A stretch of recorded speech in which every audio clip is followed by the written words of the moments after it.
Evet değerli dostlarım, hukukun yaptırımlarından cebri icra. Cebri icra zorla yerine getirme, zorla yaptırmadır. Değerli arkadaşlar, bir kimse yapması gereken bir şey yapmıyorsa, ödemesi gereken bir borcu ödemiyorsa, bir mahkeme kararı olması gerekirken bir mahkeme kararı varken mahkeme kararına uymuyorsa, bunlar zorla yerine getirtilir.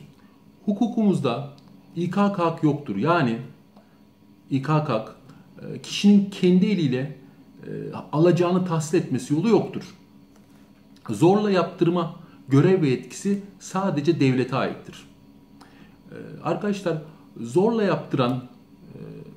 yaptırma görevine cebri icra, zorla yaptırma görevini icra eden devlet kurumlarına icra dairesi, bu zorla yaptırma görevini icra eden personele de icra memuru denir.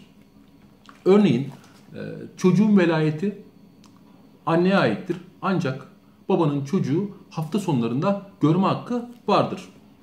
Ancak anne çocuğu babaya göstermemektedir. Baba icra dairelerini kullanarak Türkiye Cumhuriyeti mahkemelerinin verdiği kararı uygulatır. Yani çocuğunu görebilir. Değerli arkadaşlar, gene bir mülkte kiracı oturuyordur. Fakat mahkeme kararı olmasına rağmen mülkü boşaltmıyordur. Dolayısıyla ev sahibi mahkeme kararını uygulatmak için icra dairesi kanalıyla mülkü boşaltır. Kiracının mülkü boşaltmasını sağlar.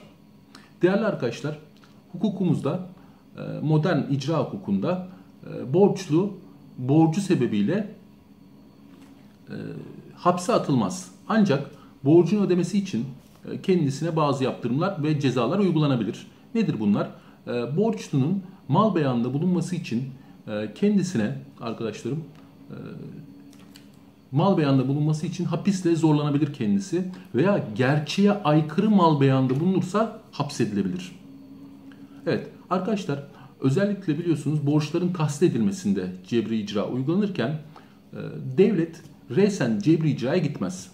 Talep üzerine icraya gidilir. Vatandaş talep eder, devlet de bunun üzerine icraya başlayabilir. Resen icra yoktur. Teşekkür ederim arkadaşlar.